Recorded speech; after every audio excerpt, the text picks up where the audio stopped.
उत्तर प्रदेश की सियासत में जिस ड्रामे का ट्रेलर ओपी राजभर ने शुरू किया था, अखिलेश यादव ने उसका दी एंड कर दिया है। समाजवादी पार्टी ने एक पत्र जारी किया जिसमें सुबसपा अध्यक्ष ओपी राजभर को ये लिखा गया कि आप किसी और पार्टी में शामिल हो सकते हैं।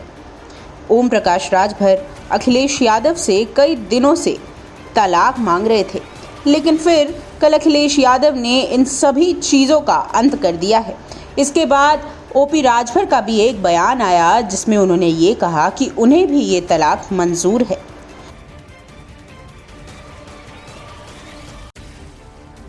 सपा से गठबंधन टूटने के बाद अब एक सवाल ये उठता है कि ओम प्रकाश राजभर का अगला कदम क्या होगा। 2022 के चुनावों से पहले ओम प्रकाश राजभर बीजेपी में थे, लेकिन जब वो बीजेपी से नेता थे तब भी वे बीजेपी से ज़्यादा खुश नहीं थे।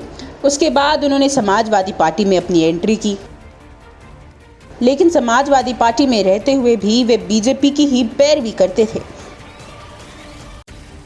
सपा से खटपट के बीच उन्होंने कई बार यूपी के मुख्यमंत्री योगी आदित्यनाथ और मायावती की तारीफ कर दी है। यही नहीं, बीच में तो ये भी कयास लगने लगे थे कि वे बीजेपी में शामिल होने की कोशिश कर रहे हैं। और जब ओम प्रकाश राजभर बीजेपी की डिनर पार्टी पे गए थे तो ये खबरें भी आई थी कि अमित शाह ने उन्हें योगी सरकार में मंत्री पद की सीट का ऑफर दिया है। इसके बाद कुछ दिनों पहले जब ओम प्रकाश राजभर से ये सवाल किया गया कि अगर अखिलेश यादव से रिश्ता टूट जाता है तो वो किस पार्टी में जाएंगे, तब उन्होंने ये कहा था कि पहले वो बीएसपी के दरवाजे खटखटाएंगे।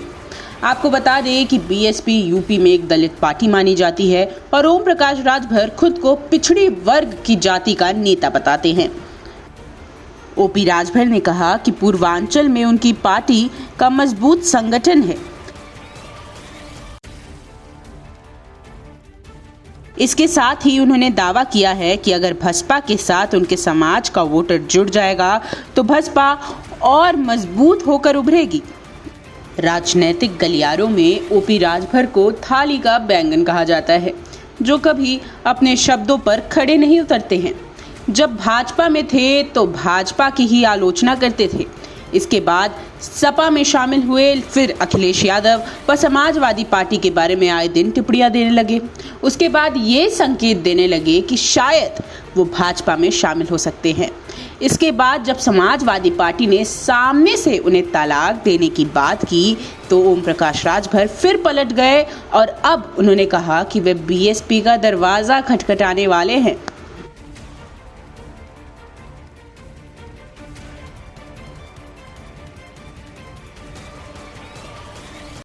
और आप हमसे जुड़े रहने के लिए सब्सक्राइब करें YouTube पर, फॉलो करें Twitter पर और लाइक करें Facebook पर। और ज्यादा जानकारी के लिए आपको टाइप करना होगा सिर्फ न्यूज़ नशा।